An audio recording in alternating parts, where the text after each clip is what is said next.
صل وسلم وبارك على سيدنا محمد الفاتح لما أغلق والخاتم لما سبق ناصر الحق بالحق الهادي إلى صراطك المستقيم وعلى آله وصحبه حق قدره ومقداره العظيم. أما بعد، فيا رب اشرح لي صدري ويسر لي أمري واحلل عقدة من لساني يفقهوا قولي.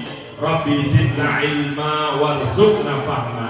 اللهم أرنا الحق حقا وارزقنا اتباعه وأرنا الباطل باطلا وارزقنا اجtinabah. Pertama-tama yang sama-sama kita hormati, sama-sama kita muliakan para alim ulama, para habaib, para kiai, para hujjaj, para tokoh-tokoh masyarakat, wabil khusus kepada akhina al-fadil al-Ustadz Mirwan, begitu juga kepada Sayyidil Walid Al-Habib Thaha Al-Idrus, Sayyidil Walid Al-Habib Husin As-Segaf. Kita doakan mudah-mudahan para ulama kita, para habaib kita dipanjangkan umurnya oleh Allah Subhanahu wa taala, disehatkan badannya, apa yang menjadi hajat beliau Allah Subhanahu wa taala kabulkan, dimantapkan langkah kakinya dan tetap diberi kekuatan istiqamah untuk tetap membimbing umat Sayyidina Muhammad sallallahu alaihi wasallam. Begitu juga kepada seluruh para panitia peringatan Maulid Nabi besar Muhammad sallallahu alaihi wasallam yang telah mencurahkan tenaganya, pikirannya, begitu juga para donatur. Mudah-mudahan apa yang antum semuanya berikan, persembahkan, lakukan, diberi ganjaran pahala yang berlipat ganda oleh Allah Subhanahu wa taala. Amin ya rabbal alamin. Begitu juga kepada hadirin hadirat yang dirahmati oleh Allah Subhanahu wa taala. Tanpa panjang lebar, pada kesempatan malam hari ini saya hanya akan membawakan 2 poin terkait peringatan Maulidnya Nabi besar Muhammad sallallahu alaihi wasallam. Yang pertama, fondasi dasar kita di dalam memahami sejarah Nabi Muhammad sallallahu alaihi wasallam. Kemudian yang kedua, tentang asal usul peringatan Maulid Nabi besar Muhammad sallallahu alaihi wasallam. Hadirin yang dirahmati oleh Allah Subhanahu wa taala. Ketika kita berbicara tentang sejarah Nabi Muhammad sallallahu alaihi wasallam, maka wajib bagi kita memegang 2 pondasi utamanya. Ini harus dan wajib kita pegang teguh. Yang pertama, kita harus meyakini bahwasanya tidak ada sejarah yang lebih bersih, lebih murni melebihi sejarahnya Nabi Muhammad sallallahu alaihi wasallam. Ini pondasi pertama, bekal kita di dalam memahami sejarah Nabi. Kenapa saya katakan demikian? Karena para penulis-penulis sejarah, semisal Sayyidina Imam Urwah bin Zubair, Aban bin Utsman, Syarhabil bin Sa'ad, Wahab ibnu Munabbih, Ibn Shihab Az-Zuhri, ini penulis-penulis sejarah pertama Nabi. Beliau ketika menulis sejarah Nabi, beliau tidak masukkan emosional beliau. Beliau tidak masukkan buah pemikiran beliau. Beliau tidak masukkan fanatisme beliau. Beliau tidak memasukkan syahwat beliau ketika beliau menulis sejarah Nabi. Ini harus betul-betul kita pahami. Justru beliau menulis sejarah Nabi, beliau tulis apa adanya, dengan cermat, dengan teliti, dengan mata rantai periwayatan yang sangat-sangat detail dan jelas.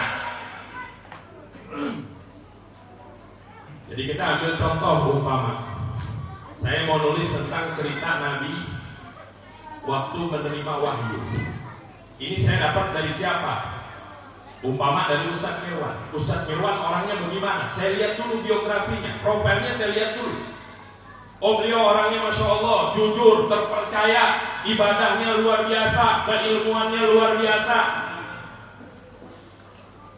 Apa saya langsung tulis? Enggak, saya lihat dulu Ustadz Mirwan ngambilnya dari mana. Umpama dari Habib Husin, saya tanya lagi, Habib Husin bagaimana profilnya, biografinya. Oh, beliau orangnya Masya Allah, ibadahnya luar biasa, orangnya adil, dapat dipercaya, keilmuannya luar biasa. Apa saya langsung tulis? Oh enggak, Habib Husin dari mana? lihat dulu profilnya bagaimana. Oh, beliau orangnya luar biasa, masya Allah, alim, adil, dapat dipercaya. Begitu seterusnya sampai kepada baginda Nabi Muhammad Sallallahu Alaihi Wasallam. Saya mau nanya, ada yang seperti ini dalam penulisan sejarah di dunia? Apa ada yang seperti ini? Seperti sejarahnya Nabi? Tidak. Antum bisa cari yang sedetail ini, dan antum tidak akan pernah dapatkan kecuali pada sejarahnya Nabi Muhammad Sallallahu Alaihi Wasallam. Makanya kalau kita lihat umpama di dalam kitab Syirah Ibn Hisam, di dalam kitab Syirah Ibn Hisam itu, kalau kita lihat penulisan sejarah Nabi itu mata rantainya kayak penulisan hadis.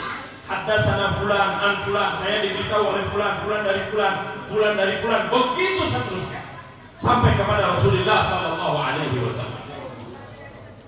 Dan tidak ada yang lebih bersih, lebih suci, lebih murni melebihi sejarahnya Nabi Muhammad Sallallahu Alaihi Wasallam. Ini fondasi pertama yang harus betul-betul kita pegang. Selaku umat Islam, wajib kita meyakini sejarah Nabi kita itu bersih, suci, murni dari kontaminasi dari tangan-tangan yang mengotorinya. Ulama yang menulis, yang menyusun sejarah, mereka menukil apa adanya dengan mata rantai periwayatan yang amat sangat jelas, sangat detail, tidak ada unsur pengkhianatan sedikit pun. Ini fondasi yang pertama. Adapun fondasi yang kedua, dan ini yang paling penting ketika kita berbicara tentang sejarah Nabi kita Muhammad Sallallahu Alaihi Wasallam, maka wajib bagi kita untuk tancapkan keimanan kepada Allah dan Rasulnya. Ini fondasi yang kedua yang sangat-sangat penting. Kenapa saya katakan demikian? Karena berapa banyak peristiwa yang dialami oleh Nabi Muhammad Sallallahu Alaihi Wasallam amat sangat luar biasa, sehingga tidak bisa kita katakan biasa-biasa saja. Berapa banyak kejadian yang dialami oleh Nabi Muhammad begitu sangat luar biasa, sehingga akal kita, logika kita terhenti, tidak bisa untuk menjangkaunya. Makanya acuan yang paling utama adalah keimanan kepada Allah dan Rasul-Nya. Saya sampaikan begini karena banyak generasi milenial sekarang ketika bicara sejarah Nabi, ini dianggap mitos, dianggap nggak mungkin secara akal. Karena memang fondasi utamanya adalah keimanan kepada Allah. Kalau kita berbicara akal dan ilmu, kita harus tahu kita dikasih ilmu oleh Allah hanya sedikit. Sedikit ini nggak bakal bisa menjangkau ilmunya Allah Subhanahu Wa Taala. Kita dapat melihat sekarang ini aja, kita ambil contoh paling kecil. Kita tes ilmu kita. Itu di sana ada ujung rumah paling ujung. Sekarang apa kita tahu apa yang sudah dilakukan oleh orang rumah? Apa ada penghuninya? Ini kalau kita bicara ilmu, nggak tahu kita.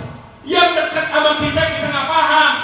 Terus mau menjangkau rahasianya Allah nggak bakal bisa. Paham sampai sini? Jelas. Ini fondasi yang kedua. Makanya kalau kita melihat proses kelahiran Nabi kita Muhammad Sallallahu Alaihi Wasallam, karena beliau manusia yang istimewa, diistimewakan oleh Allah, manusia yang utama, yang diutamakan oleh Allah Subhanahu Wa Taala, proses lahirnya beda dengan manusia biasa, sehingga nggak bisa kita katakan biasa-biasa saja. Kalau kita tinjau dengan akal, naluri kita, akal kita nggak bakal bisa untuk menjangkaunya. Kita namanya manusia umum, lahirnya keluar dari kemaluan wanita. Siapapun kita, betul apa enggak? Bagaimana dengan Nabi Muhammad SAW? Oh, Nabi beda. Nabi beda. Diceritakan di dalam kitab Nihayatul Zaid karangan Syekh Nawawi Al-Bantani. Di situ dijelaskan, naqala ba'dul afadil anil Qaylubi an jam'in minal muhaqqiqin annahu sallallahu alaihi wasallam lam yulad minal farji. Di situ di dalam kitab itu dijelaskan bahwasanya sebagian ulama yang utama beliau menukil dari Al-Imam Al-Qaylubi, Al-Imam Qaylubi dari sekelompok ulama Al-Muhaqqiqin, bahwasanya mereka menyatakan Nabi Muhammad tidak dilahirkan melalui kemaluan seorang wanita. Dari sini sudah beda proses kelahiran beliau, nggak bisa disamakan dengan wanita yang lain. Tadi kita baca Maulid Al-Habsyi bahwasanya Termasuk salah satu khususiyahnya Nabi Muhammad SAW bahwasanya Sayyidatuna Aminah ketika hamil beliau la tashku minhu alaman wala ilalah. Beliau nggak merasakan sakit, nggak merasakan payah seperti wanita-wanita hamil pada umumnya. Jadi ketika beliau dilahirkan melalui jalur yang mana? Fi mahalin futiha, di satu tempat yang Allah bukakan antara di atas kemaluan, di bawahnya pusar. Di atas kemaluan, di bawahnya pusar.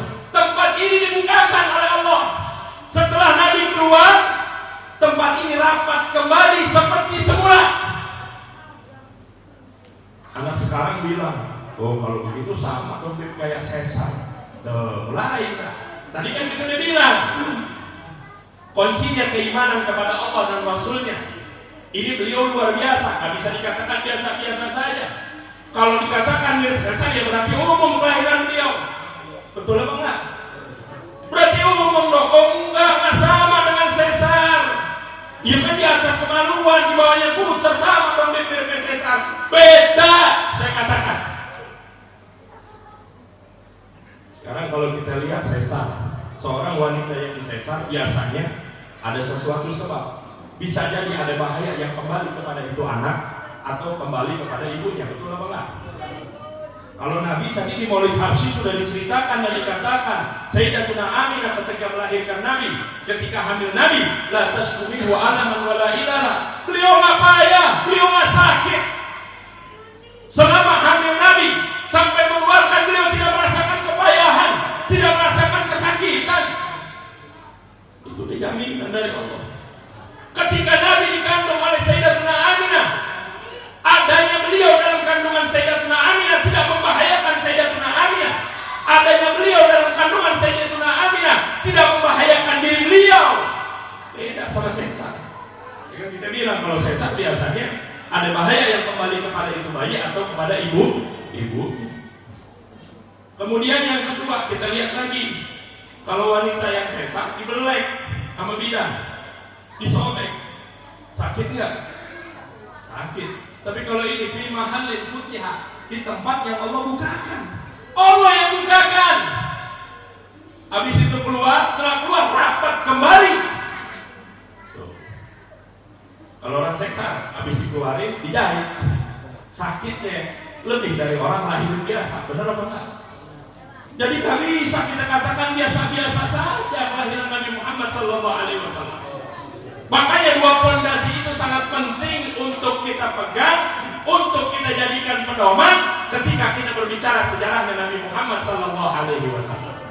Ini poin yang pertama. Poin yang kedua tentang istilah maulid sama maulud, asal usul peringatan maulid Nabi kita Muhammad SAW. Ini sering terdengar di kalangan kita, ada istilah maulid, ada istilah maulud. Yang benar yang mana? Kalau kita jawab dua-duanya benar. Kalau maulid itu ngambilnya dari isim zaman, artinya waktu. Kalau maulud, anak yang dilahirkan, bayi yang dilahirkan.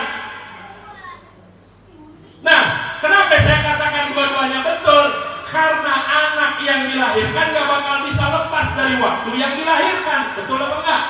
Contohnya ketika kita lahir, tuh bidan dicatat waktu lahirnya jam berapa? Gak bisa dilepas dari waktu kelahirannya. Cuman yang menjadi fokusnya para ulama ini di dalam istilah maulidnya. Bagaimana hukum memperingati maulid waktu lahirnya Nabi Muhammad SAW? Ini yang jadi pembicaraan, yang jadi pembahasan para ulama. Makanya kita lihat Syekh Muhammad bin Ali Al-Maliki, beliau ngarang kitab namanya Haulul Ihtifal bi Dzikra Maulidin Nabi Syarif. Kita lihat lagi Al-Hafidz As-Suyuti, beliau ngarang kitab namanya Husnul Maqsad fi Amalil Maulid. Jadi yang jadi pembahasan waktu lahirnya bukan ditanyakan, dan saya yakin gak ada satupun umat menanyakan bagaimana hukum lahirnya Nabi, apakah wajib apa sunnah. Gak bakal ada umat nanya begitu. Kenapa?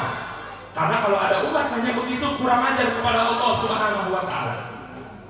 Kalau dikatakan hukumnya wajib, berarti ada sesuatu di luar iradahnya Allah Subhanahu wa taala. Dalam artian Allah terpaksa melahirkan Nabi Muhammad karena hukumnya wajib. Hati-hati kita berbicara masalah akidah di sini. Gak bakal ada. Kenapa? Lahirnya beliau sesuai dengan kudrat dan iradatnya Allah, sesuai dengan kemauan dan kehendaknya Allah Subhanahu wa taala. Makanya gak terbesit di pikiran umat bagaimana hukum lahirnya Nabi. Bagaimana hukumnya Nabi lahir ke dunia ini, gak ada yang bicara itu. Karena dari aspek tauhid ada kurang ajar kepada Allah Subhanahu wa taala. Seakan-akan kita nanya kepada Allah, "Ya Allah, kenapa kau lahirkan Nabi Muhammad ke muka bumi?" Siapa kita makhluk bertanya kepada Allah? Jadi nggak ada yang bertanya seperti itu. Yang jadi pembahasan waktu lahirnya. Ini yang jadi pembahasan. Maulidnya, bukan mauludnya. Karena di kalangan kitab-kitab karangan ulama, maulid haulan ihtifal bi zikra maulidin nabi.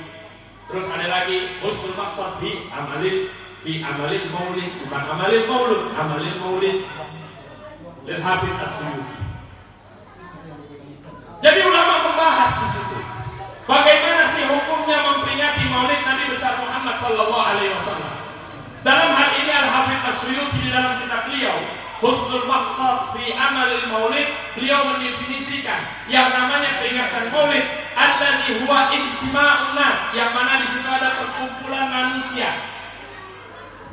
wa qira'atu ma tayassara minal Qur'an, dan membaca sedikit ayat daripada Al-Qur'an, wa zikrul akhbar al-waridah min mabda'i amrin nabi. Begitu juga diceritakan tentang perkara-perkara permulaannya Rasulullah Sallallahu Alaihi Wasallam atau pembacaan maulidnya. Terus kemudian yumatulahum simatun.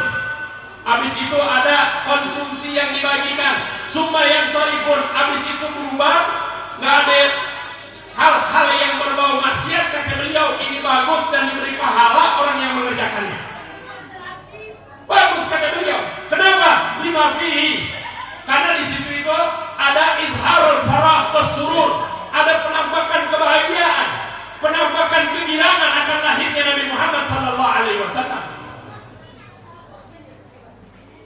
Jangankan kita yang namanya umat, kita tahu yang namanya Abu Lahab yang musuhin Nabi, luar biasa musuhinnya. Tapi Abu Lahab ini tiap hari Senin diringankan oleh Allah siksa dari api neraka. Kenapa? Karena Abu Lahab waktu itu pernah ketika Rasulullah Sallallahu Alaihi Wasallam dilahirkan, dia memerdekakan budaknya yang bernama Suwaibah. Gara-gara girangnya ini dengan kelahiran Nabi, maka di tiap hari Senin Allah Subhanahu Wa Taala ringankan siksa buat dia. Makanya Sayyid Muhammad bin Ali Al-Maliki beliau mengatakan di dalam kitabnya, "Idza kana hadza kafiran ja'a zamuhu bi tabbat yadahu fil jahim mukhallada hatta annahu yawmal isnaini yukhaffaf anhu lis-sururi bi ahmada." Kalau ini kafir yang datang celaan dari Al-Qur'anul Karim dengan surat tabbat yada abi lahab wa tab, ini masuk ke neraka jahim mukhallada selama-lamanya, tapi tiap hari Senin diringankan. Kenapa? Karena sebabnya gembira, girang dengan lahirnya Nabi Muhammad sallallahu alaihi wasallam. Maka bagaimana dengan kita yang dalam keadaan iman insyaallah, keadaan Islam insyaallah, gembira dengan lahirnya Nabi Muhammad sallallahu alaihi wasallam. Kemudian kan ada orang iseng ngomong, dia nanya, "Beb, kalau Nabi kan ngerayainnya dengan puasa, kudunya juga puasa dong kita." Ada yang bilang lagi Nabi nggak ngerayain, siapa bilang? Nah kita jawab, Nabi Muhammad SAW pernah ditanya tentang puasanya beliau hari Senin. Kemudian beliau menjawab, "Zaka yaumin ulidtu fihi, zaka yaumun ulidtu fihi." Di hari itu aku dilahirkan. Nah Sayyid Muhammad bin Ali Al-Maliki di dalam kitab beliau mengomentari bahwasanya Nabi berpuasa di hari Senin ini menunjukkan sebuah isyarat kalau Nabi merayakan hari raya kelahirannya. Nabi bergembira dengan hari raya kelahirannya, dan ini sebuah cara yang beliau lakukan. Kalau cara boleh beda-beda, yang penting tidak melanggar syariat. Intinya Nabi memperingati, kita umatnya juga memperingati. Kalau Nabi caranya puasa, ada umat yang mau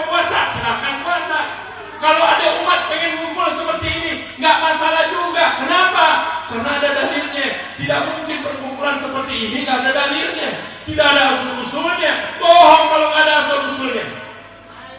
Saya dulu pernah disuruh gali dalil ini. Akhirnya saya dapatkan. Ternyata di dalam kitab Usul Maqsad fi Amalil Maulid Al-Hafidz As-Suyuti, di situ dijelaskan. Beliau menukil dari kitab Sirah Al-Imam Ibnu Katsir Al-Bidayah wa Nihayah. Di situ diceritakan dan dijelaskan bahwasanya yang pertama kali melakukan maulid secara besar-besaran kayak kita begini, cara besar-besaran, diundang orang-orang, didatangkan ulama, dia ngisi tausiah, dia ngisi menyampaikan kalimat-kalimat irsyad kepada umat. Ini terjadi di zaman seorang Raja Ilbir yang bernama Malik Muzaffar Abu Sa'id Ibnu Zainuddin Ibnu Ali Bakhtakin. Ini yang pertama kali. Di situ dijelaskan di dalam manaqibnya, beliau seorang raja yang berani, yang alim luar biasa dan waraknya luar biasa. Waraknya luar biasa beliau. Nah, di setiap peringatan Maulid Nabi besar Muhammad SAW, ini beliau jamu orang-orang segede-gedenya, bahkan lebih gede dari yang kita rayakan sekarang. Beliau siapkan di situ 5.000 ekor kepala kambing matang, 10.000 ayam matang, terus 30.000 piring isinya makanan, isinya hidangan manis-manisan. Bahkan di dalam kitab itu dijelaskan bahwasanya Al-Imam Ibnu Bihya Al-Kilabi pernah dihadiahi 1.000 dirham karena mengarang kitab Maulid Nabi yang namanya Al-Bashir fi Maulidil Bashirin Nazir. Ini kitab Maulid pertama yang dikarang sebelum yang lain-lainnya. Jadi beliau rayakan luar biasa, sama yang kayak kita rayakan seperti ini, sama persis. Dan apa yang kita lakukan sekarang ini sama persis juga dengan definisi yang dipaparkan oleh Al-Hafidz As-Suyuti. Kumpul orang-orang, kemudian dibacakan maulidnya Nabi, dibacakan ayat Al-Quranul Karim, habis itu dikasih sajian-sajian, habis itu bubar, nggak ada maksiat yang dilakukan, dikasih pahala, persis kayak yang kita lakukan. Dan yang dilakukan oleh Malik Muzaffar sama saya yang kita lakukan sekarang ini, sama, cuma nggak seperti beliau. Kalau beliau jamuannya luar biasa, kita jamuannya masih apa adanya. Beliau 5.000 kepala kambing, 10.000 daging ayam matang, 30.000 piring manisan, piringnya ya, bukan manisannya, 30.000 piring manisan. Bayangin seberapa banyak orang yang beliau undang. Beliau undang ulama di situ, bahkan menghadiahkan Al-Imam Ibnu Bihya Al-Kilabi 1.000 dirham, saking gila karena beliau mengarang biografi Nabi Muhammad, maulidnya Nabi Muhammad yang namanya Al-Bashir fi Maulidil Bashirin Nazir. At-Tanwir fi Maulidil Bashirin Nazir, ini nama kitabnya. At-Tanwir fi Maulidil Bashirin Nazir. Jadi sama yang kita kerjakan. Asal usulnya ada, nggak mungkin ujuk-ujuk nggak ada. Ujuk-ujuk pokoknya kita bikin perayaan begini, bohong kalau nggak ada asal usulnya. Dan nggak seperti kayak yang dikasih tahu di internet, makanya ngaji internet, ada guru ngaji mengguru. Tapi kalau ngaji internet kebelakang, iya betul. Kalau di internet dibilang, ini termasuk golongan syiah, begitulah. Pokoknya dikatakan ini orang sesat, waliyadzubillah. Kalau sesat di dalam sejarah, ini Malik Muzaffar tidak mungkin dinikahkan dengan saudara perempuan Sayyidina Salahuddin Al-Ayyubi. Ini beliau iparnya Sayyidina Salahuddin Al-Ayyubi, karena saudara perempuannya yang namanya Khatun bin Ayyub nikah sama beliau. Sembarangan aja ngomong orang sesat, dikit-dikit sesat.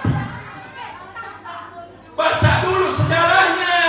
Ada di dalam kitab Al-Bidayah wa Nihayah lil Imam Ibnu Katsir, ada di dalam kitab Husnul Maqsad fi Amalil Maulid.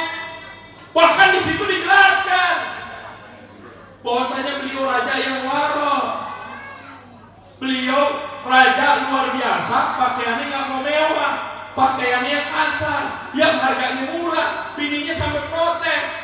Kata istrinya, kenapa kau nggak beli pakaian yang layak buat diri kau? Kenapa, ada apa? Kau seorang raja, duit banyak, kenapa yang kau beli baju yang murah, yang kasar? Apa jawab beliau? Lebih bagus aku pakai baju yang kasar, sisa duitku aku sedekahkan. aku infakkan untuk rakyatku yang miskin ketimbang aku beli baju yang bagus. Tapi aku telantarkan rakyatku. Yang begini mau dikata sesat, saya menanya. Makanya jangan ngaji di internet. Salah mulu kalau ngaji di internet. Orang sekarang ngambil insan aja dikit-dikit, internet dicolek, dikit-dikit internet, ngambil ilmu di internet, majlis disepiin, musola begitu majlis salim, nggak usah lihat YouTube aja cukup sudah. Padahal dari zaman Nabi keberkahan itu ada, Nabi ngajarin, itu guru ketemu langsung sama murid, talaki, sebagaimana wahyu pertama yang turun kepada Rasulullah langsung Jibril dengan Nabi Muhammad SAW. Ini sistem belajar dari dulu. Kenapa dirubah sekarang? Itu. Kira-kira sampai begini paham nggak? Jelas nggak? Nah, ini 2 poin penting yang saya ingin sampaikan. Mudah-mudahan bermanfaat untuk diri saya pribadi dan hadirin sekalian pada umumnya. Dan saya mohon maaf, Habib Husin dan Habib Toha, mohon maaf karena saya harus melanjutkan lagi perjalanan di Depok. Tadi saya izin dulu sama panitia, saya bilang saya bisa gak mampir dulu ke tempat kawan saya, sahabat saya Ustaz Mirwan.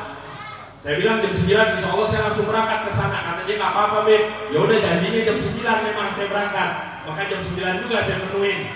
Ya mungkin ini saja yang dapat saya sampaikan.